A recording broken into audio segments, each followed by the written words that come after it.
21. Comencemos esta lectura. Dice Apocalipsis, en el título es Cielo Nuevo y Tierra Nueva. Y recordarás que semanas atrás vimos cómo en medio de la destrucción, cómo en medio de toda esa desolación, el Señor concluía su juicio. Y lo que había en esta tierra terminaba y después comenzaba el milenio. Y después de 1000 años de Satanás estar atado, estar apresado, viene y engaña a muchos y se levantan contra el Señor y hacen guerra contra el Señor. Y al Señor le basta un versículo para terminar con aquellos que se habían rebelado y se habían levantado en contra de él. Esto que vamos a leer ahora en el capítulo 21 y 22, la semana que entra, es la culminación del Apocalipsis, es el término del Apocalipsis. Y quiero que vayas conmigo al versículo 1 del capítulo 21 de Apocalipsis. Y dice, Juan está hablando, vi un cielo nuevo y una tierra nueva, porque el primer cielo y la primera tierra pasaron y el mar ya no existía. ¿Te acuerdas que también la tierra y los cielos habían sido juzgados y no se halló lugar en ellos?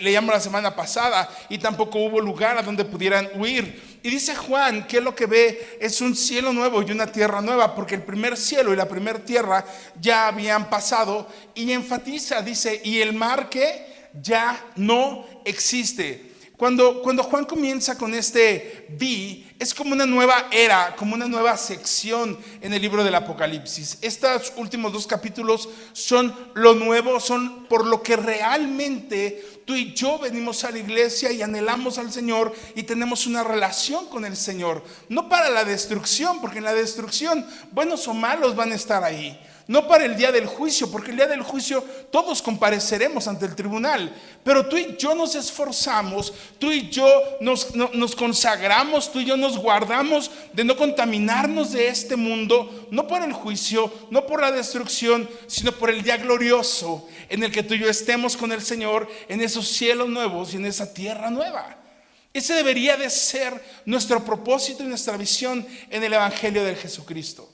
El cielo nuevo y la tierra nueva. Y dice, fíjate cómo lo podemos ver. Durante el Apocalipsis, en los primeros capítulos del Apocalipsis, del 1 al 3, vemos a Jesús como el Señor de la iglesia. ¿Te das cuenta? Porque habla a las iglesias y habla a las iglesias de cierta manera. Y si tú vas del capítulo 4 hasta el capítulo 20, vemos a Jesús como ese león de la tribu de Judá sobre las naciones, castigando a las naciones y haciendo juicio sobre las naciones. Pero el capítulo 21 y 22 podemos ver a Jesús como el Cordero de Dios entre los creyentes. Ya no sobre la iglesia, ya no sobre las naciones, sino ahora entre los creyentes. Ahorita vas a ver esto.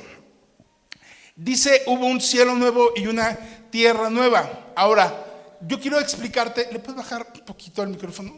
Yo quiero explicarte que en el tema de los cielos, a la luz de la Escritura, vemos y conocemos 3 cielos. El primer cielo, el segundo cielo y el tercer cielo.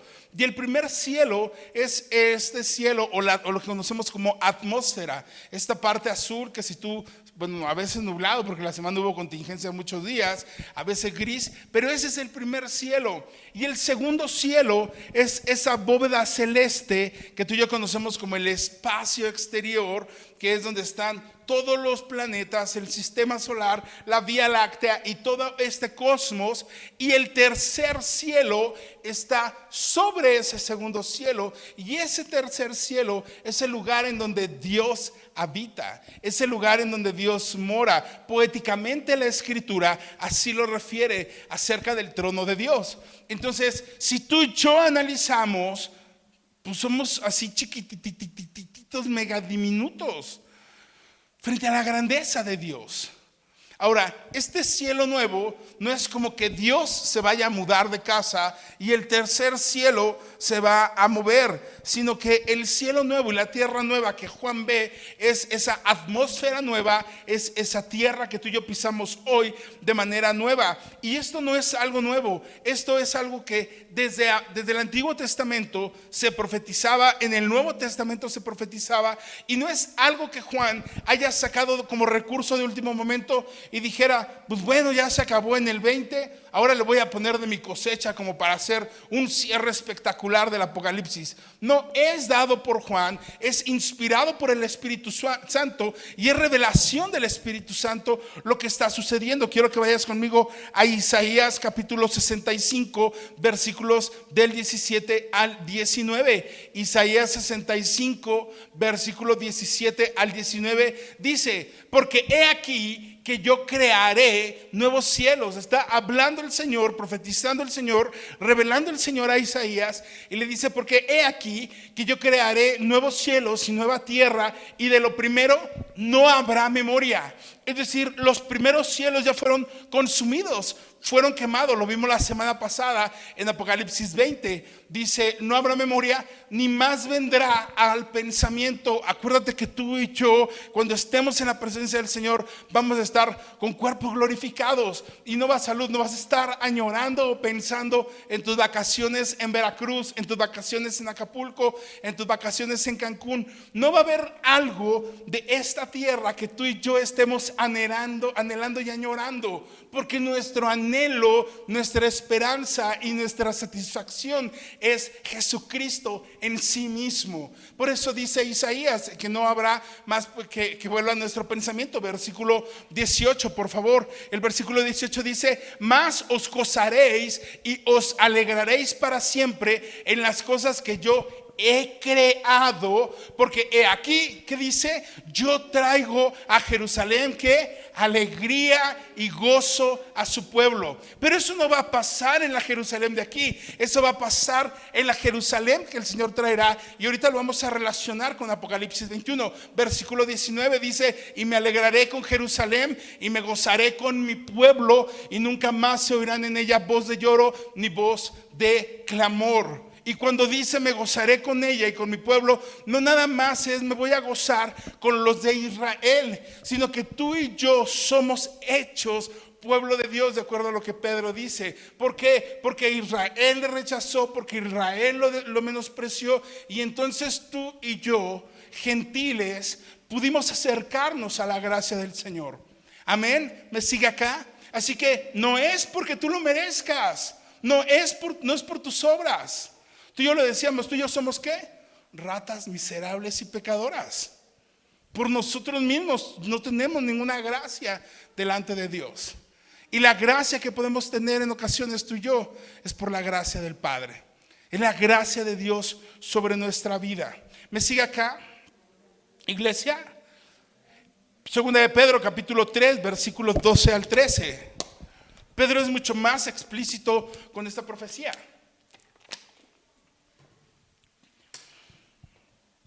Dice Pedro, esperando y apresurándoos para la venida del día de Dios, en el cual los cielos ¿qué? Escondiéndose serán deshechos. Acuérdate que Apocalipsis 20 decía que los cielos no había donde esconderse. Es decir, intentaron esconderse, pero dice Pedro, escondiéndose, ellos, en los cuales encendiéndose, serán deshechos, porque los terminó con fuego, y los elementos siendo quemados ¿qué? Se fundirán. Versículo 13. Pero nosotros esperamos según sus promesas. ¿Qué es lo que esperamos tú y yo?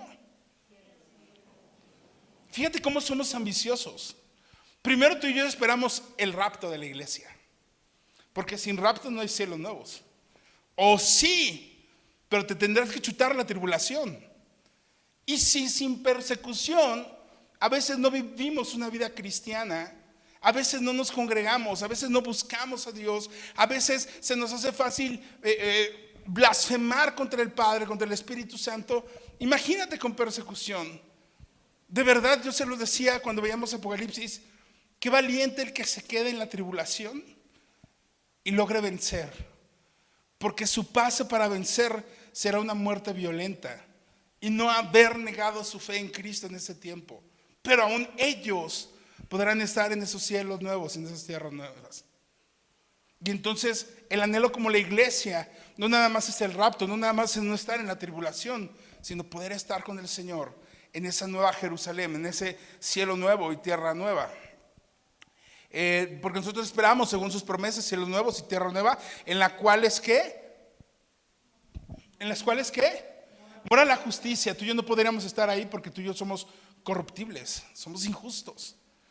Tú y yo somos emocionales, pero por eso es que no vamos a estar en la manera que estamos, sino estaremos con cuerpos glorificados. Amén.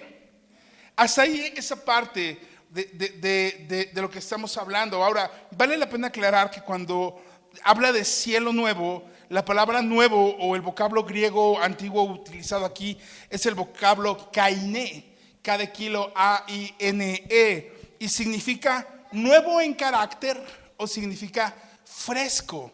Es decir, la palabra nuevo no solamente no significa reciente o recién hechecito, ¿no? Como cuando tú te compras unos tenis y te dicen, pues están nuevos, ¿no? Es decir, casi los acaban de hacer, nadie los ha usado, tú los estás estrenando, pero en el vocablo no es nuevo de que esté recién hecho, sino que es nuevo en carácter y es algo que está fresco. Es decir, aunque dice que el primer cielo y la primera tierra pasaron, no es de que Dios nos vaya a reacomodar el cielo y nos vaya a reacomodar la tierra para volvernos a dar, porque esa fue quemada. Ahora, tampoco es algo nuevo que va a crear. Y sabes, esto me encanta porque hay muchos comentaristas y teólogos que dicen que la Nueva Jerusalén es el lugar sin pecado que Dios ha preparado para su pueblo, para que tú y yo, que hemos vencido por el sacrificio de Cristo en la cruz del Calvario, podamos estar con Él. Y hace referencia a ese lugar sin pecado, a ese lugar creado por Dios llamado Edén,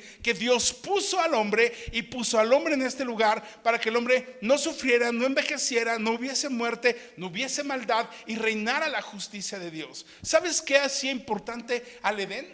No era la vegetación, no eran los animales, no era que nada más habían dos. Lo que hacía importante y le daba gran valor al Edén era que Dios mismo estaba en él, que Dios se paseaba ahí, que Dios charlaba con ellos como charla un amigo con alguien más. Eso es lo que hacía valioso al Edén. Y entonces este cielo y tierra nueva, cuando dice que el vocablo no es algo recién creadito, sino algo que más bien es nuevo en carácter y es fresco, muchos de ellos estipulan que puede ser ese cielo o esa ciudad que Dios desde un principio ha preparado para la humanidad en un carácter perfecto. Yo no sé qué pienses tú, pero solo sé que el día que estemos allá lo sabremos. Todo mundo en esta tierra que especule algo será solo especulación. A menos de que te compres tu testimonio de yo morí, fui al cielo y regresé y te elevan ahí un ratote y te chorean un ratote. Porque la palabra dice que serán cosas que ojo no ha visto, ni oído ha escuchado. Es lo que Dios ha preparado para nosotros. Amén. O sea, yo creo que muchos de ustedes y nosotros en algún momento, yo me acuerdo que en alguna iglesia donde llegamos, una vez pasaron a orar por una hermana y dijo, hermana, es que estoy pidiendo un terrenito y no ha caído un terrenito para construir. Y oraron por la hermana de una manera linda y le dijeron, hermana, no se preocupe porque Dios ya le construyó en los cielos una mansión para usted de 10 recámaras, de 3 pisos, para que ponga 2 autos, ¿no? Y yo era muy nuevo en la iglesia y cuando escuché eso dije, wow, pues conviene, ¿no? Porque pues casotota, recámaras muchas, hasta bienes, pues está padre. Pero no es así, amado. Cuando vas a la escritura dice que Él ha preparado morada para nosotros. Y lo veíamos, cuando estemos en el milenio tendremos que trabajar, amado. No es como que no vaya a funcionar. Por eso es que tú y yo tenemos que ser siervos y obreros diligentes. Siervos y obreros diligentes del Señor. Porque Él seguirá siendo nuestro Señor. Amén. Como que lo de trabajar no les gustó, ¿verdad? Y menos en domingo. Dice la escritura también que el mar ya no existía más. Y sabes, para la mente de los judíos, el mar era un lugar de separación, de caos, de maldad, y así lo vimos en Apocalipsis. Acuérdate que en Apocalipsis, cuando veíamos Apocalipsis 13 hace muchas semanas atrás, como de en medio del mar salía esta bestia satánica que se convertiría en el anticristo, y lo veíamos así. Y en los evangelios, cuando refieren al mar, siempre lo refieren como un tema de caos o de problema. Jesús durmiendo en la barca y la barca por volcarse, la barca en medio de situaciones, Pedro caminando sobre el mar agolpándose, Pedro caminando, y cuando Pedro quita los ojos de Jesús, se hunde. El mar para los judíos, además de que, bueno, es que ¿cómo, Armando, si estaba el mar de Galilea? Pues aún el mar de Galilea es un mar vivo, y es un mar que tiene corriente, y es un mar que tiene olas, y es un mar que destruye también, y es un mar que da vida también. Pero para el judío, para la mente de los judíos, el mar era un lugar de peligro, era un lugar de riesgo, era un lugar de separación, era un lugar de maldad. Y está asociado en otros escritos o en otras porciones de Isaías, que lo puedes revisar en tu casa, Isaías 57, Salmos 89, y vas a ver la referencia que hace al mar sobre este lugar de caos o de este lugar de problema. Pero en esta nueva Jerusalén ya no hay mar. Y eso está padre. Eso está padre, porque lo que está diciendo el Señor es: en este lugar hay justicia, y ya no habrá el problema, y habrá el caos. Ahora la pregunta es, imagínate que tú y yo el día de hoy llegamos a un lugar así, que es justo. Imagínate la escena, un lugar justo, en paz, nadie habla chismes contra nadie, todos son bien portados, todos son buena onda, transparentes, sin ser doble cara. Y de repente tú llegas a ese lugar. ¿Qué es lo que va a pasar al poco tiempo en ese lugar? Si yo fuera el que llegara a ese lugar, echaría a perder ese lugar. Lo echaría a perder, porque soy pecador. Y ese es un lugar justo, de gente justa y de gente perfecta. Y a veces pasa lo mismo cuando vienes a la iglesia. Es que ¿por qué voy si mi hermana es bien chismosa? Pues sí, chismosa, es chismoso, pero está en construcción. Cuando están remodelando la casa de al lado, siempre hay polvo, siempre hay ruido, siempre hay molestia. Y cuando terminan de arreglarla, a la vez dices: wow, y se rifaron. Y en la iglesia pasa lo mismo. La iglesia es imperfecta. Bien, con las imperfecciones de la iglesia, Cristo nos amó.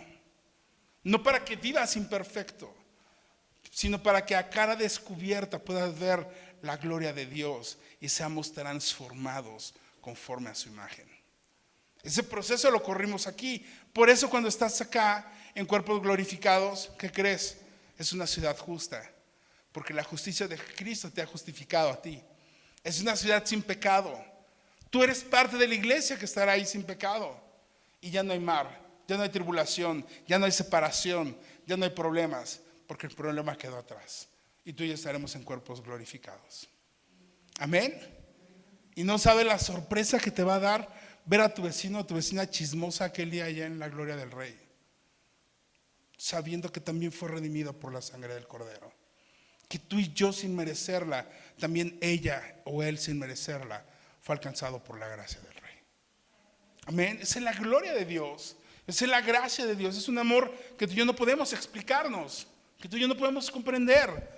Versículo 2 al 4 dice: y yo, Juan, vi la santa ciudad, la nueva Jerusalén, descender del cielo de Dios, dispuesta como una esposa ataviada para su marido.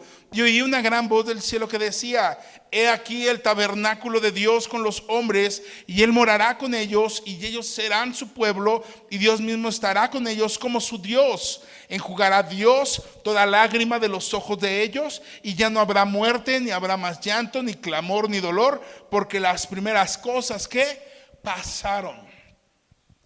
Las primeras cosas pasaron. Dice Juan que vio venir la santa ciudad, la nueva Jerusalén. Y esta es la Jerusalén de esperanza que leíamos ahorita en Isaías, que leíamos ahorita en Pedro, que puedes leer en Hebreos 12, que puedes leer en Gálatas 4, que puedes leer en Filipenses 3. Es esa nueva Jerusalén que tanto Cristo predicó como cada uno de los apóstoles predicaron, que es el lugar de nuestra verdadera ciudadanía. No pertenecemos a esta tierra, pertenecemos a esa ciudadanía. Es como cuando alguien va a su pueblo donde nace y se pone feliz por ir a su pueblo. Está padre, pero tú y yo tenemos que anhelar estar en esa Jerusalén que el Señor ha prometido. Y no porque seamos judíos, No necesitas volverte al judaísmo, porque el judío tenía un pacto especial con Dios, y lo vamos a estudiar a partir de 2 semanas a través de la carta de Romanos, cómo Dios habla a la iglesia, cómo Dios habla a los judíos, y cómo Dios todavía tiene algo especial y preparado para el pueblo de Israel, y cómo Dios bendice también con cosas especiales a la iglesia. Pero tú y yo tenemos que anhelarlo, porque por medio de Cristo tú y yo podemos llegar a ese lugar. Amén. Ahora, el concepto cristiano de una ciudad o que viene del cielo como una ciudad, hay gente, y yo lo he platicado con muchos amigos y conocidos, de repente te dicen, es que eso del cielo, Armando, es como el nirvana, ¿no? El nirvana, el lugar a donde van los muertos, y es un lugar de paz, es un lugar de tranquilidad. Y cuando tú lees esto, no tiene que ver nada el concepto cristiano de vida eterna y de la ciudad de Dios con el concepto del mundo o del hinduismo o de muchas otras religiones. Porque cuando tú y yo morimos, lo vimos hace unas semanas, estamos durmiendo hasta el momento que el Señor nos llame a juicio. Porque tú y yo en el juicio no nos vamos a defender como se ha defendido Johnny Depp y Amber ni nada de ellos, sino que tú y yo realmente nos vamos a parar en el trono para escuchar nuestra sentencia. Lo que tú y yo pudimos haber hecho, lo hicimos en esta tierra. ¿Y qué fue lo que podíamos haber hecho? Nuestras obras nos iban a salvar, nuestras obras no nos iban a salvar, pero de acuerdo a Juan capítulo 3, versículos 16, 17 y 18, Él nos amó para darnos vida eterna. Y si tú y yo lo aceptamos, ¿qué crees? Tú y yo tenemos la vida eterna. Pero si tú y yo le rechazamos, si no le creemos, tú y yo ya no alcanzamos vida eterna. Dice, somos condenados por no haber creído.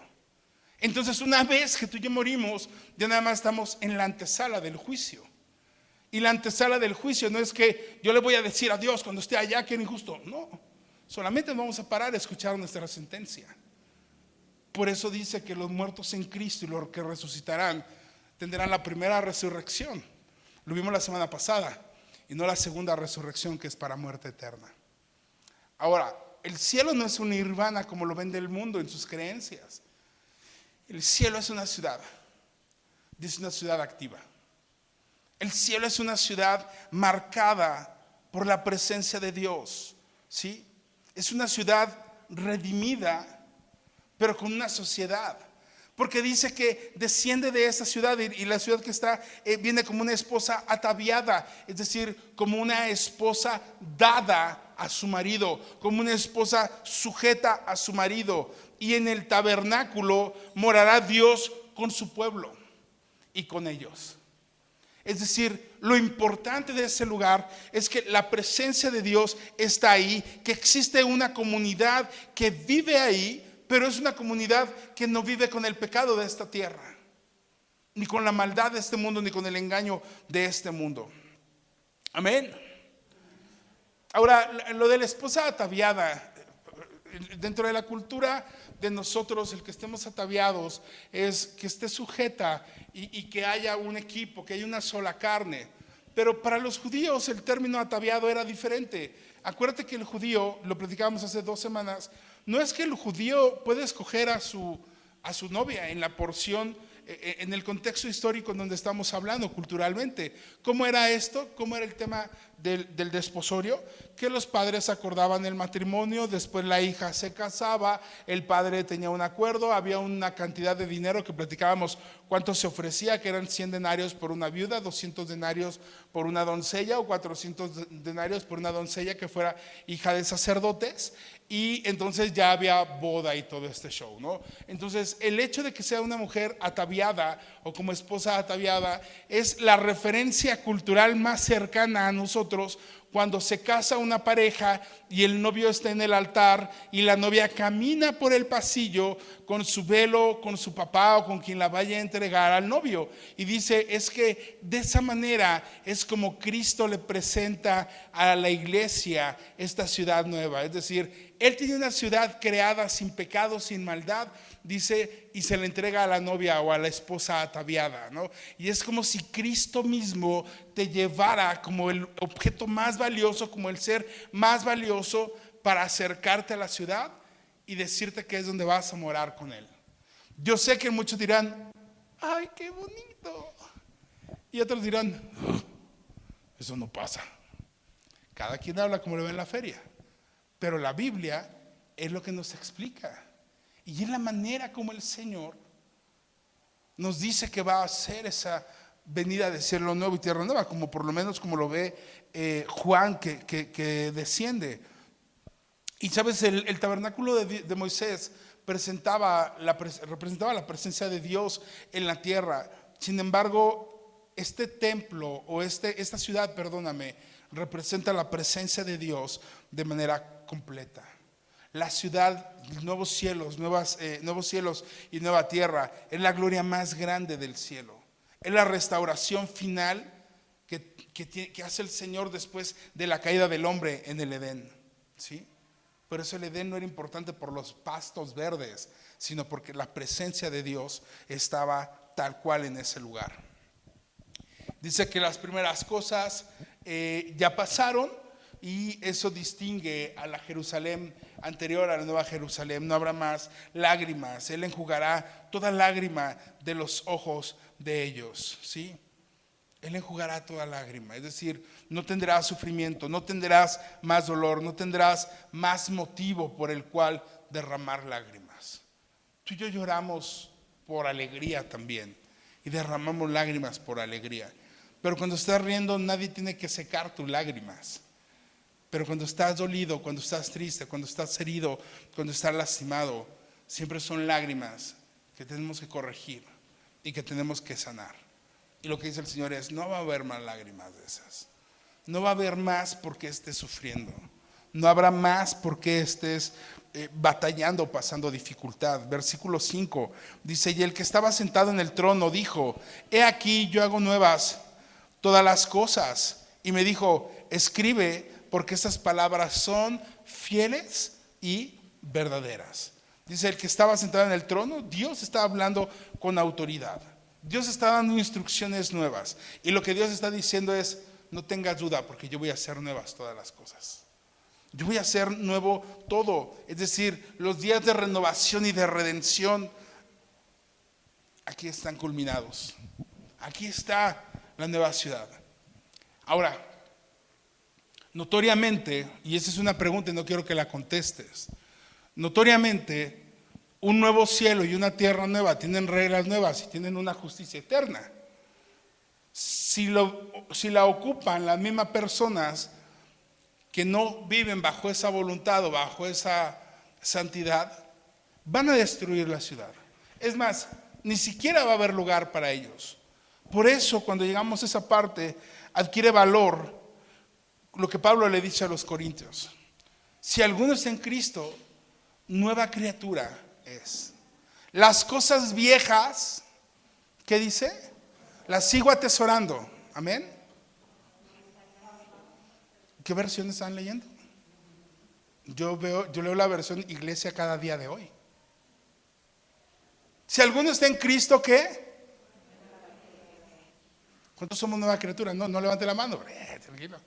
Las cosas viejas pasaron. ¿De verdad? O a veces las agarras con más fuerza. He aquí, es decir, ahora todas son hechas nuevas, no allá en tu vida. La pregunta es: ¿de verdad? ¿O es poéticamente lindo lo que Pablo le dice a los corintios? Por eso tú y yo necesitamos rendirnos a Él. Por eso tú y yo necesitamos ser nuevas criaturas. Por eso tú y yo necesitamos volver a los pies de Jesús casi cada hora, amado, de verdad. Porque nos enojamos, porque nos justificamos en nuestro comportamiento. Y tú y yo tenemos que volver a Él. Es que cuando tengo un trabajo se me va a quitar lo enojón. No es cierto. Cuando tengo un novio, cuando me case, cuando tengo una casa, cuando tengo un empleo, cuando tenga hijos. No es cierto. Menos. Vas a trabajar más, vas a dormir menos, vas a estresarte más. Tu descanso y tu esperanza está en Jesús, no en las circunstancias. Y entonces, cuando realmente comprendes eso y sabes que necesitas menos de ti y más de Él, hay una canción de Edgar Lira que me gusta, que se llama Líbrame de mí. Dice: no quiero que me libres del diablo, líbrame de mí, porque yo soy el que falla, yo soy el que hace que tus planes perfectos en mí no se cumplan y sean destruidos. Yo soy el clásico que corre y se mete el pie para caerme y señalar a los demás. Y así somos como iglesia a veces. Por eso es que este Apocalipsis 21 es la culminación del Señor. Y sabes, tú y yo tenemos que estar ahí. Lo hemos estado estudiando semana a semana y lo hemos orado. ¿Qué nos falta para llegar allá? Si alguno está en Cristo, ¿qué? Nueva criatura es. Las cosas viejas pasaron y aquí todas son hechas nuevas. Todas son hechas nuevas. También dice, me gusta como dice Pablo a los Corintios en 2 Corintios 4:16, por favor, leí.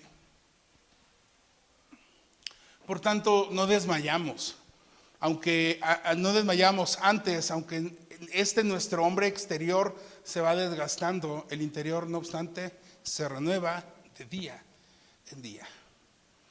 Viejitos, con dolores, desgastados, burlados por este mundo, porque ¿cómo te gritaron una grosería y no la regresaste? Eres un cobarde. Desgastado en este mundo externo, pero fortalecido en el interior. Amén. ¿Se me sigue acá? Somos nuevas criaturas, amén. Somos más que vencedores. Ok, muy bien. Dice el Señor, porque es el Señor el que está hablando, Dios en el trono. Le dice, oye, todas serán nuevas todas las cosas. Y lo que Dios está haciendo es ya permitir que un mundo entrara el pecado, pero no va a permitir que nada de pecado entre a esta nueva ciudad, ¿no? Todas las cosas son nuevas. Y cuando Dios dice que todas las cosas son nuevas, ¿qué crees? Todas las cosas son nuevas, hasta los habitantes. Así que ahí tú y yo tenemos aún mucho, no por hacer, por rendirle al Señor. ¿Sí? Tenemos mucho por rendirle todavía, porque todas las cosas van a ser hechas nuevas. Tenemos que rendirnos a Él todos los días. Y le dice, escribe porque esas palabras son fieles y verdaderas. ¿Cuántas veces tus palabras y mis palabras son fieles y verdaderas?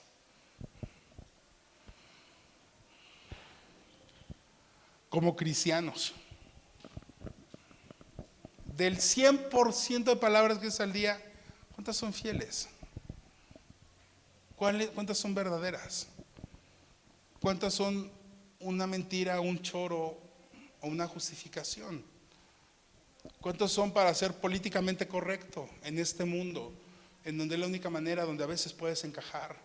Porque si eres honesto, no encuentras un lugar en el mundo. Pero olvídate de eso. Tú y yo no vamos a poder tener palabras fieles y verdaderas si no dependemos del Señor, porque Él es el único que es fiel y verdadero. ¿Tú y yo qué somos? Vas a decir, no, yo no, tú Armando. Bueno, yo soy rata miserable y pecadora si no estoy con el Señor. Eso es lo que es mi vida. Eso es mi valor. Adquirimos valor cuando tenemos identidad en Cristo. Es el que nos da identidad, es el que nos da valor. Del 6 al 8 dice, y me dijo, hecho está. Ese hecho está es, ya viene la ciudad nueva, los cielos nuevos, la tierra nueva, con mi pueblo. Es el lugar a donde el Señor quería llegar. Ese es tu objetivo y mi objetivo. Estar en esa ciudad con Él. Hecho está, y dice, yo soy el alfa y el omega, el principio y el fin. Al que tuviere sed, yo le daré gratuitamente de la fuente de agua viva. El que venciere heredará todas las cosas, y yo seré su Dios y él será mi hijo. Pero los cobardes e incrédulos, los abominables y homicidas, los fornicarios y hechiceros, los idólatras y todos los mentirosos tendrán su parte en el lago que arde con fuego y azufre, que es la muerte segunda. Esos 3 versículos lo que nos dicen es, hecho está. ¿Quiénes son los que quedan? Todos los que vencieren. ¿Cómo? ¿Vamos a seguir peleando allá? No, es solamente el recordatorio de ti y de mí, la responsabilidad tuya y mía de vencer en este mundo, de los que lleguen a la tribulación, de vencer en la tribulación para poder estar allá y vencer y estar con Él. Y todos los demás no van a vencer, y ya describió ahí quiénes no van a vencer. Cuando Dios le dice, hecho está, ese es el propósito eterno en Jesús para venir a esta tierra. Jesús vino con un propósito. ¿Cuál es el propósito de Cristo? Eso no la sabemos todos. Morir ¿en dónde? En la cruz del Calvario como sacrificio de la humanidad. El Cordero puro y sin mancha viene a la tierra a morir por un pueblo lleno de pecado, a morir por ti y por mí, que nosotros no podíamos pagar el pecado por nuestra maldad. ¿Sí? ¿Me sigue acá? Ahora, esa es la parte 1 del plan.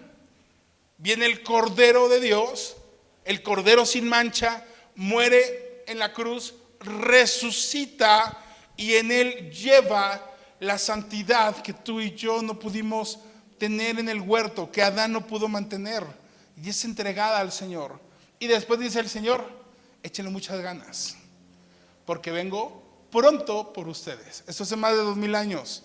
Si dijo en 2000 años que era pronto, ahorita es ya prontitísimo por ustedes. ¿Qué dijo? Entonces es: guarden, disipulen, enseñen a los demás las cosas que yo les he enseñado a ustedes. Y promete: he aquí que yo estoy ¿con quién? Con ustedes todos los días hasta el fin del mundo. Y el Señor se fue y todavía le dijo: a donde yo voy también estarán ustedes, porque voy a preparar morada para ustedes. Amado, el Señor nos prometió todo. Por eso somos la esposa, es la iglesia, la novia del Cordero, porque está desposada por el Cordero. Ya la apartó. Ya además fue el Señor a construir la casa para que tú y yo estemos con Él allá. Pero nos toca vencer, porque acuérdate, el Señor no viene por Sara, no viene por Armando, no viene por Cata, viene por una iglesia. Y entonces si Sara, si Cata, si Armando están en la iglesia, ¿qué va a pasar con ellos? Estarán con el Señor. Estarán con el Señor. Por eso el Señor dice en el versículo 7: el que venciere heredará todas estas cosas. Y vencer no es: me peleé con el vecino y le gané. No, bro, eso te aleja del propósito de Dios. El que venciere, ¿qué es? El que guarda sus palabras, el que guarda sus mandamientos, el que se rinde a Él, el que es parte de la iglesia, al que le pegan una mejilla y pone la segunda, en testimonio del amor de Jesús. El que si su mano derecha le es ocasión de caer en pecado e irse completamente al infierno, prefiere cortarla y entrar manco al reino de los cielos. Y no es literal, te estoy hablando en un sentido figurado, como la Escritura lo dice. Y tú sabes cuáles son las cosas, los gustos, los videos, las páginas o las conversaciones que te distraen de poderte guardar en santidad con el Señor. Eso es lo que el Señor nos habla. Después dice que, versículo 8, pero los cobardes e incrédulos, los abominables y homicidas, los fornicarios y hechiceros, los idólatras. Se acuerda que cuando empezábamos Apocalipsis decíamos que idólatra no nada más es el católico, que en la iglesia cristiana hay un chorro de idólatras. Hay un chorro de idólatras, e idolatran un montón de cosas. Eso lo puede escuchar en los temas primeros, creo que fue como los 3 primeros temas que lo platicábamos. Pero los idólatras y todos los mentirosos. Ahora dirás: uy, ¿las mentiras chiquitas o las grandotas? Todas son mentiras, todas entran en el catálogo. Y los mentirosos tendrán su parte en el lago que arde con fuego y azufre, que es la muerte segunda. Acuérdate que lo veíamos hace 8 días, que ese lugar solamente estaba destinado para Satanás y después para el falso profeta y para el anticristo, porque se dejaron manipular, engañar y compartir el espíritu de él. Y después todos aquellos que se rebelaron contra Dios también ocuparon un lugar ahí. Y por eso el Señor hace ese recordatorio de lo que ya pasó y dice: he aquí consumado está, esta es la ciudad donde voy a vivir. El que venciere, toda la historia que acabamos de platicar, ahí estará también. Pero el que fuere esto, ese va a tener su chancecito en el lugar del lago de fuego, donde es la muerte segunda. ¿Sí? Hay una parte que a mí me gusta, porque dice, fíjate, el versículo 8 empieza con cobardes e incrédulos. Lo de incrédulos, pues todo lo creemos, lo entendemos, ¿no? Pues el que no cree, pues no tiene fe. El que no cree ya es condenado, de acuerdo a Juan 3. Pero cobardes, o sea, ¿cómo por qué? ¿O qué significa cobarde? Y la palabra cobarde aquí Juan no está refiriéndose a alguien que tiene timidez natural, ¿no? Que de repente, ay, es que me da pena, o no quiero hacer porque me da miedo. No es ese tipo de cobardía. Lo que Dios está hablando en esta parte es que coraje, el cobarde es la persona que siempre se escoge a sí mismo, se prefiere a sí mismo, su beneficio, su comodidad, su seguridad antes de seguir a Cristo. Es que implica pararme temprano. No, mejor ahí la vemos después. No, es que implica esto. Y esa es la cobardía en un aspecto, o la acepción griega que utiliza para la palabra cobardes. Es alguien que prefiere siempre su necesidad primera antes de Cristo. Por eso cuando lo refiere en la Biblia de referencia Strong, dice que es como cuando Jesús encaró a sus discípulos y le dijo, sígueme. Y el otro le siguió, no fue cobarde. Es decir, pero ¿cómo voy a venir a trabajar mañana si soy el que recauda los impuestos? Oye, ¿quién va a ir a pescar? Dejaron lo que ellos tenían en su comodidad, en su ser, en sus proyectos, por rendirse al llamado del Señor o a los proyectos y visiones del Señor. Esa es la acepción. Versículo 9 y 10. ¿Todo bien acá, amados?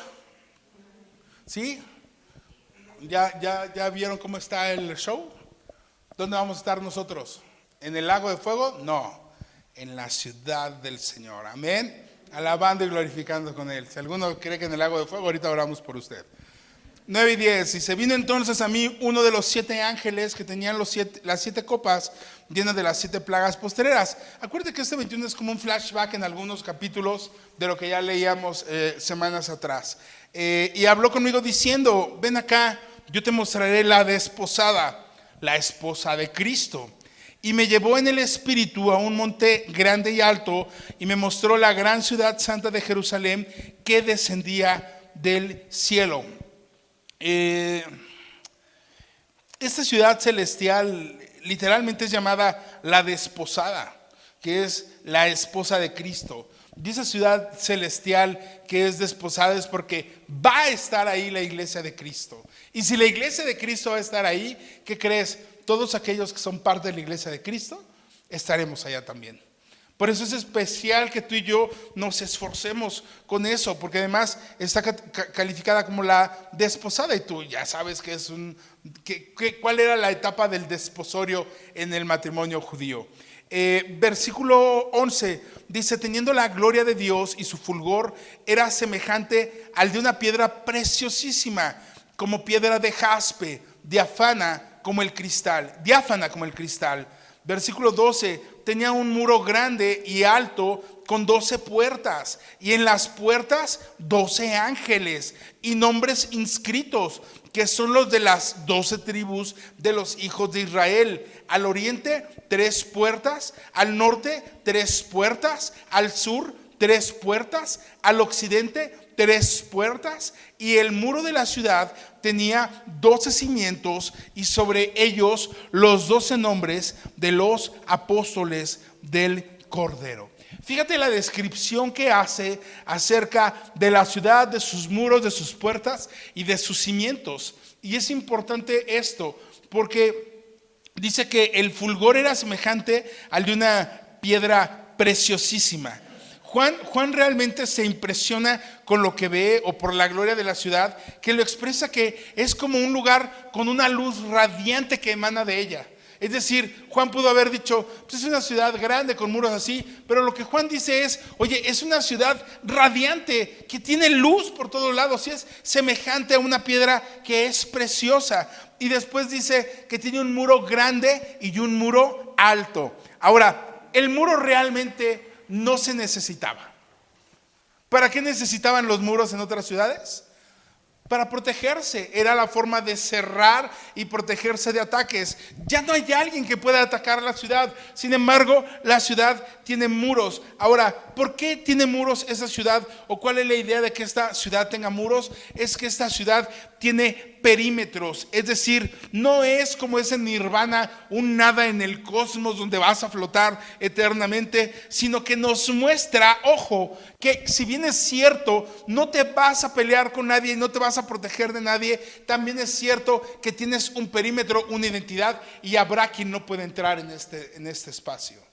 Es una forma de delimitar únicamente el que haya muros. Y es la comprensión más lógica de acuerdo al intelecto de Juan, porque en el momento que Juan está escribiendo esto, Juan está en una isla que, si bien es cierto no tiene muros, tiene un fuerte, porque en ese momento se acostumbraban los fuertes, y tiene agua alrededor que impide que puedan entrar rápidamente, y todas las demás ciudades tienen sus murallas o tienen sus muros. Ahora, hay algo muy padre, porque dice que había 12 puertas, pero en las puertas también estaban inscritos los nombres de las 12 tribus de los hijos de Israel. Y sabes, eso está muy bien, porque lo que está demostrando y haciendo, esto es un símbolo de lo que Juan está viendo. Y lo que Juan está viendo es que es una ciudad que tiene una comunión, que tiene una unidad, que es un pueblo que no olvida a Dios, el pacto que hizo con Israel, y que además es un pueblo que vive en esa unidad.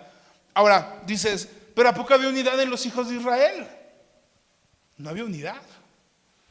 Vendieron a un hermano, engañaron al padre, lo dieron por muerto, había burlas entre ellos, venían de diferentes mamás. Después, con los años, los de Manasés y los de Efraín se querían siempre desmarcar de los otros, y los de Manasés eran violentos. Entonces, ¿cómo la unidad? Y lo que Dios está haciendo en esta descripción es que las 12 tribus es el recordatorio del pacto que Dios hizo con el Antiguo Testamento. Las bases del Antiguo Testamento están en esas tribus. Las tribus es el cumplimiento de la promesa que Dios le da a Abraham. A Abraham le promete una multitud y descendencia, y se consuman a raíz de Jacob, no en Esaú, sino en Jacob y en los descendientes de Jacob. Ahora, no nada más tiene estos nombres de la tribu de Israel, sino que además la ciudad tiene cimientos. Y sabes, en una casa los cimientos son los más importantes. En una casa los cimientos son muy valiosos, y a veces es donde le echas más lana a los cimientos y nadie lo ve. Y le echas y escarbas y le pones cadenas y le pones más cemento, y ya cuando gastaste mucha lana en tus cimientos, le pones tierra, ¿no? Y dices, pues, ¿dónde estuvo el caso, no? El caso es que para que tú puedas edificar, tienes o debes de tener un cimiento firme que te permita construir. Si tú no tienes un buen cimiento en donde estás, no podrás construir de manera vertical. No podrás crecer si no hay un buen cimiento.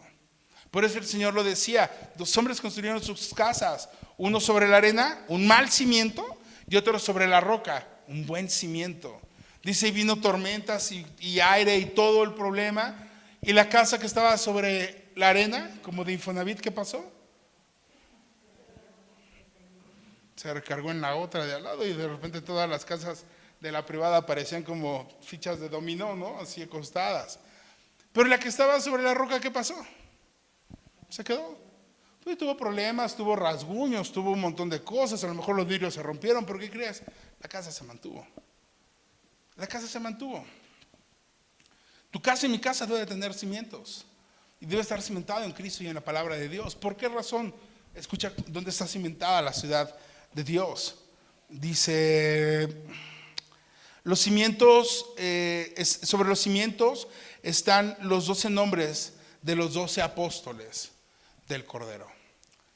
Y ahora vas a decir, no, pero pues también estaba Judas, hijo, ahí, ¿no? O sea, es el cimiento que se nos va a romper primero, o ¿dónde? ¿Qué es esto? El que haya cimientos, referencia a los apóstoles, no es que descansa tu casa sobre Pedro, sobre Juan, sobre ninguno de ellos, sino que los apóstoles fueron los encargados de predicar el evangelio. Entonces, el que esté cimentado sobre los 12 nombres de los apóstoles, no es que esté en los apóstoles, es que está cimentado en el evangelio, en la gracia de Jesucristo. Ve conmigo a Efesios capítulo 2, versículo 19 al 20. La Nueva Jerusalén y la iglesia, amados, está cimentada sobre los apóstoles. Efesios 2, 19 y 20 dice: así que ya no sois extranjeros ni advenedizos, sino conciudadanos de los santos y miembros de la familia de Dios. Eso es lo que tú y yo vamos a hacer allá también. Dice versículo 20: edificados sobre el fundamento de los apóstoles y profetas, siendo la piedra principal del ángulo Jesucristo mismo. Cuando tú y yo nos fincamos o cimentamos en los apóstoles, tú y yo estamos cimentándonos en Cristo y en el evangelio y en la palabra del Señor. Por eso es que la ciudad, la Nueva Jerusalén, está cimentada en ellos. Y en el Antiguo Testamento, cada uno de esas tribus representaban el pacto de Dios con Abraham en el Antiguo Testamento. Pero en Cristo tenemos la gracia, amado mío. Y por Cristo y por la predicación de los apóstoles es que tú y yo conocemos la palabra de Dios el día de hoy. Por los hombres que predicaron la palabra, por los mártires que llevaron la palabra, es que tú y yo conocemos hoy del mensaje de salvación. Versículo 10 y 15 dice: el que hablaba conmigo tenía una caña de medir de oro para medir la ciudad, sus puertas y su muro. La ciudad se halla establecida en cuadro y su longitud es igual a su anchura. Y él midió la ciudad con la caña. Los que saben de matemáticas saben que mide lo mismo de un lado y de otro lado, y por lo tanto sus 4 lados miden lo mismo. Y midió su muro 148 codos de medida de hombre, la cual es de ángel. No es que ángel sea la persona que midió con su codo, sino que la referencia que hace ahí es que la medida de los codos de la altura eran la medida de un hombre grande, que era la misma medida que tenían de un ángel, de acuerdo a los seres que estábamos viendo en Apocalipsis, aquellos hombres que peleaban, aquellos hombres que eran mensajeros de parte de Dios. Pero dice que la ciudad se halla establecida en cuadro. Este tema es que la longitud, anchura y cada uno de sus lados mide exactamente lo mismo. Si tú ves la ciudad desde sus vistas inferior, superior, las laterales y los muros, es como si la ciudad fuera un cubo, literalmente. No es como que, pues esto es como un triángulo, ¿no? Mira, se ve raro. Es un cubo, tal cual. Mismas medidas en los lados, misma altura, y la ciudad es un cubo, es una ciudad cúbica lo que te está refiriendo acá. Y dice que midió con una caña, la cual tenía 12,000 estadios. 12,000 estadios son más o menos como 1,500 millas. Si tú vas de Tijuana a la Ciudad de México, son más o menos 1,570 millas. Entonces, cada uno de los lados de esta ciudad medía como si fueras de la distancia que hay de Tijuana a la Ciudad de México. O sea, no es una ciudad chiquita. Tokio es la ciudad más grande y más poblada en la actualidad. La Ciudad de México ocupa el 5º lugar. En segundo lugar está Nueva Delhi. Hice mi tarea, amado. Y eso es post-COVID, con todos los que lamentablemente murieron durante esta pandemia. Pero son las ciudades que están construidas. Y más o menos de Tijuana a Ciudad de México, de Tijuana a Querétaro, tenemos 1,500 millas en promedio. Es decir, cada uno de los lados de la ciudad de Dios va a medir esa distancia. Es como si fueras de las cataratas del Niágara hasta Florida. Toda la costa este de Estados Unidos es lo que mide. Entonces, está muy padre, porque es una ciudad bien grande. No hay una ciudad hoy así. Y es la ciudad que Dios manda que se mida. Ahora, ¿eso de qué nos sirve? El Señor te está dando el detalle de las dimensiones de la ciudad. Es decir, ahí viviremos los redimidos que lleguemos a su presencia. Amén. Sin que se escuche feíto, dile al que tienes al lado: allá va a ser nuestra próxima morada. Dile, si no te la crees, échale ganas, papá.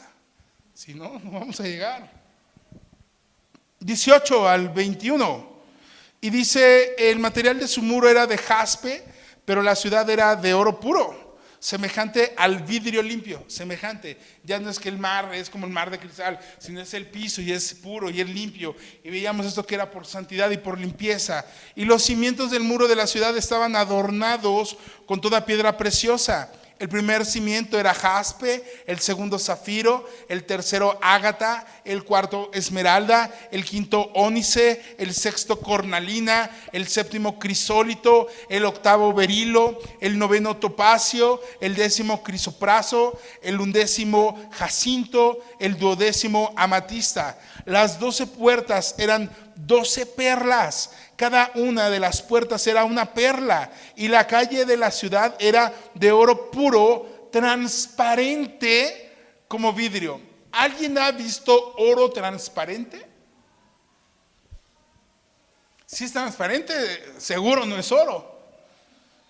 Sí, puede ser un espejo con un fondo dorado, o una ventana, pero oro transparente como el vidrio no lo hay. Y es lo que Juan está describiendo.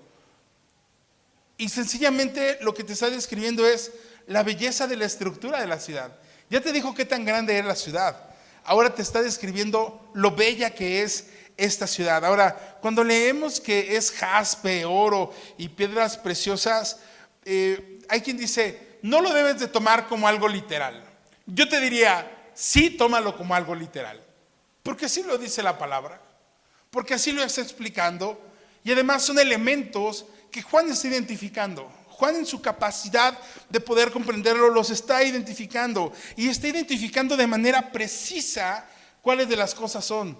Yo me puse a pensar cuando leía esto y dije, Señor, si a mí me hubieras mostrado esto, hubiera dicho, hermanos, es que había como oro y un montón de piedras, porque no sé cuál es una y cuál es la otra. Tuve que hacer mi tarea para encontrar las 12 piedras que vienen descritas en lo que acabamos de leer, y hay unas que se ven muy, muy, muy bonitas, pero hay otras que las dije, como los caracolitos del mar, ¿no? Pero valen un chorro, hermano. O sea, yo no sé cuántas veces usted y yo nos hemos encontrado algo valioso y lo hemos tirado pensando que no era así por nuestra falta de cultura. Dios bendito.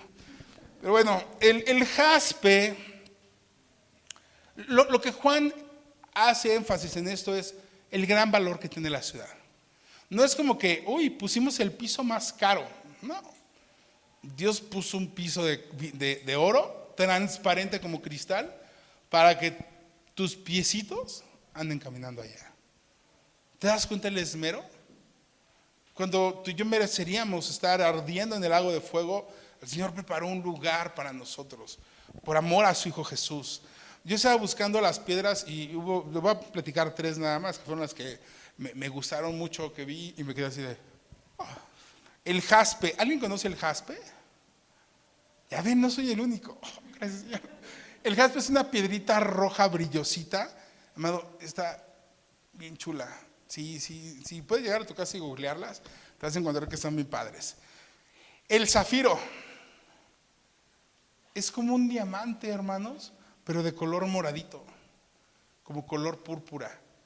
Y las tonalidades o los destellos que te da con la luz están súper, súper, súper padres.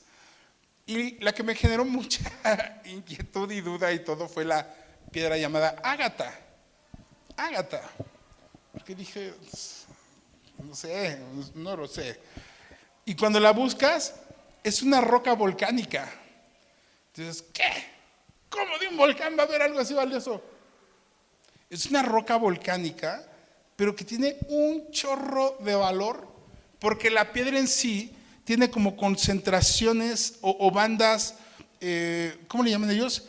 Bandas concéntricas. Es decir, cuando los árboles tú los talas, bueno, tú no los tales, pero cuando hay árboles talados, tienen como círculos al interior, y supuestamente el número de círculos son los años y la vida del árbol y salud del árbol y un montón de cosas. Bueno, esta piedra ágata es una piedra que trae esos circulitos y puedes encontrarla de un chorro de colores y hasta con diamantes incrustados en una línea de puros diamantes, otra línea de otro color, otra línea de otra cosa, y dices, Haz de cuenta como las gelatinas estas que le ponen un rollo de un sabor y otro de otro y otro, así pero de piedras preciosas, amado, y en chiquitito. Entonces cuando lo ves dices, no ma, ¿eso existe? Y sí, amado, sí existe. Ahora, ¿qué simbolismo o por qué? Yo estoy seguro que en nuestra modernidad muchos no íbamos a saber dónde estaban todas estas piedras o de qué son, porque aquí es plata, oro o el steel, el metal inoxidable, que te hacen anillos y un montón de cosas y a veces cuesta lo mismo que la plata. Entonces, pues todo eso es lo que estamos acostumbrados, ¿no? Ya cuando vas a otras piedras, pues ya no es tan común verlo, ¿no? Pero el simbolismo o la mención de todas estas piedras es la impresión de la riqueza y de los lujos que Dios tiene preparados para nosotros, pero ojo, no para que llene tu corazón de un afán de decir, no, pues cuando vaya por allá voy a agarrar un montón de esas que dijo Armando de las ágatas, que están bien padres, no, sino lo que te está explicando el Señor o lo que nos está hablando es la grandeza de su gloria, la grandeza de su poderío y la santidad que tiene el Señor y el lugar que ha preparado para nosotros. Yo en esas partes cuando dice que cosas que ojo no vio, yo creo que en la vida hemos visto tanta riqueza en un lugar, amado. O sea, imagínate que vas a comer y te acercan los cubiertos de ágata, ¿no? Y tú, no, pues ¿para qué los comes, no? Pero es lo que el Señor tiene, es lo que el Señor ha preparado y es lo que el Señor nos va a dar, amado. No para que lo gastemos, no tiene que ser el amor a la riqueza lo que te lleve. De hecho, el amor a la riqueza lo que puede hacer es alejarte de ese lugar, seguramente. Sino las cosas especiales que Dios ha preparado para ti como iglesia. Vaya, ahora, si te pones a analizar, creo que en la Biblia, solamente en el pectoral del sumo sacerdote, hemos visto esas piedras. Es decir, Dios desde el Antiguo Testamento siempre estuvo familiarizado con ellas. Y Dios quería que quien se presentara delante de Él, se presentara vistiendo esa grandeza de la que Dios tiene. Por eso es que nuestros esfuerzos no nos alcanzaba ni siquiera para llegarle a los tobillos al Señor en gratitud. Amén. Amén. Es el único a mí que me emocionan las piedras. ¿Qué onda, hermanos? Ahora, cuando dice que el oro era semejante a este vidrio, de verdad es mención, es una constante de la transparencia que indica que la gloria de Dios lo lleva todo y no va a haber algo que estorbe para que la gloria de Dios sea manifestada. Todo será transparencia, todo será justicia. Amén. Y después viene la parte ya de esa nueva Jerusalén, ¿no? Versículo 22 dice, y no viene ya templo. Eso está padre, porque en la época que Juan escribe esto era normal que en las ciudades siempre hubiera templo. Templo para los judíos, templo para los de Diana de los Efesios, templo para fulano. Siempre había templos. Y lo que Juan dice, y no viene ya templo. Y después dice, porque el Señor Dios Todopoderoso es el templo de ella. Y el Cordero, la ciudad no tiene necesidad de sol ni de luna que brillen en ella, porque la gloria de Dios la ilumina y el Cordero es su lumbrera. No había templo en ella. ¿Por qué? Porque el Señor es el templo en sí, porque el Señor es el templo en ella, ¿sí? Es decir, los cielos y la tierra que fueron juzgados, que tuvieron corrupción, ya fueron condenados. Y ahora el Señor es el que es el templo. Y ahora el Cordero es el que Él refleja esa lumbrera, ¿no? Y antes, fíjate que antes de Jesús, el templo era una profecía como tal, ¿no? En la época cristiana, el pueblo de Dios, su templo, en el Antiguo Testamento, era el tabernáculo y luego el templo de David, y estaba profetizado y lo iban a construir. Luego en el tiempo de la iglesia es el templo de Dios. El Señor dice que nuestro cuerpo es templo y morada del Espíritu Santo de Dios. En el milenio, el templo era como una especie de memorial, porque ya el pueblo estaba reinando sobre esta tierra. Pero en la gloria futura o en la ciudad futura del Señor, el templo va a estar por todas partes, porque el Señor en sí es el templo. Tú y yo, como cohabitantes de aquel lugar, no vamos a necesitar un lugar para ir a adorar. o un lugar para ir a hacer sacrificios, porque el objeto de toda adoración estará presente todo el momento, porque es el Señor. El mismo sacrificio estará ahí en esa ciudad. Por eso es que no vas a necesitar ningún templo ni nada en esa ciudad. Versículo 24 al 27 terminamos. Y las naciones que hubieran sido salvas andarán a la luz de ella, y los reyes de la tierra traerán su gloria y honor a ella. ¿Cómo que las naciones? No, que nada más iba a haber una nación. ¿De dónde salieron estas naciones? ¿Cómo que hay reyes? No, que todos éramos coherederos, no, que todos íbamos a estar igual. Entonces dice, escucha, y las naciones que hubieran sido salvas andarás a la luz de ellas. Habrá naciones completas que se rindan al Señor, o naciones que se alcancen a rendir al Señor, que nunca juraron por el anticristo, que nunca vivieron por el anticristo, y estarán asignados a lugares especiales también en este lugar. Tú y yo no tenemos que preocuparnos, porque tú y yo estaremos en la gloria del Señor. Pero habrá reyes que reconozcan la grandeza, como gente que peleó en la tribulación y se ganó un lugar con el Señor. Habrá reyes que reconozcan la grandeza de Dios. Habrá reyes que no hayan caído en el engaño del anticristo. Habrá reyes que no hayan caído en nada de esto, y serán cuerpos glorificados también. Dice que sus puertas nunca serán cerradas de día, pues allí no habrá noche, y llevarán la gloria y la honra de las naciones a ella. No entrará en ella ninguna cosa inmunda o que hace abominación y mentira, sino solamente los que están ¿qué? Inscritos en el libro de la vida del Cordero. Solo los que están inscritos en el libro de la vida del Cordero. ¿Tú estás inscrito en el libro de la vida del Cordero?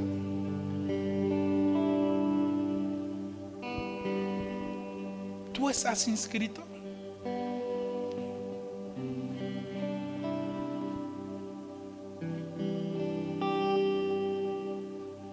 Acuérdate que no es como que el que te borra y te escribe y te vuelve a borrar, te vuelve a escribir. Quizá tu vida hoy está tan alejada que ni siquiera estás en el libro aún. Quizá ya entregaste, rendiste tu vida al Señor, y estás inscrito en el libro de la vida. Mantente hasta el fin. Mantente hasta el fin. Que lo peor será que tú mismo te quites de ese libro. Acuérdate que en el gran juicio, que Apocalipsis 20, había dos libros. Uno de las cosas malas que se había hecho, y otro de qué? Del libro de la vida. Y los que estaban en el libro de la vida era pásale, ya estás acá. ¿Estás seguro que estás allá? Si el rapto de la iglesia fuera hoy, ¿estarías en la presencia del Señor de manera inmediata, celebrando en el cielo y fiesta en el cielo? ¿O tendrías que empezar a preocuparte y hacer estrategia porque te quedaste en la tierra? Yo no sé cuál será la situación. Mi oración y mi anhelo es que desde que empezamos Apocalipsis, desde que vienes a la iglesia, desde que se te compartió el evangelio, es que te mantengas siempre firme en el Señor, esperando su venida en cualquier momento, puro, limpio, sin mancha, esperando el tiempo del Señor. Finalmente el Señor nos dará acceso a su ciudad. Nos la mostró, nos dijo cómo está adornada, y después nos dijo que estarán en ellos ¿quiénes? Los que estén inscritos en el libro de la vida. Ninguna cosa inmunda que hace abominación o mentira entrará. Hoy tu vida es más abominación, mentira e inmundicia, o realmente das un testimonio de que tu nombre está inscrito en el libro de la vida. La respuesta tú la tienes. Tú sabes cómo estás viviendo tu vida. Y yo lo único que tendré que decirte es: no te pierdas de la bendición que Dios tiene preparada para nosotros. Porque acuérdate, cuando leíamos Apocalipsis, ¿qué decía? Dichosos, bienaventurados los que escuchan y leen este libro. Tú ya lo leímos, ya lo escuchamos, ya lo entendemos, lo estamos estudiando, ya somos bendecidos. Y la otra bendición, ¿dónde será? Cuando tú y yo estemos en la presencia de Él. Amén.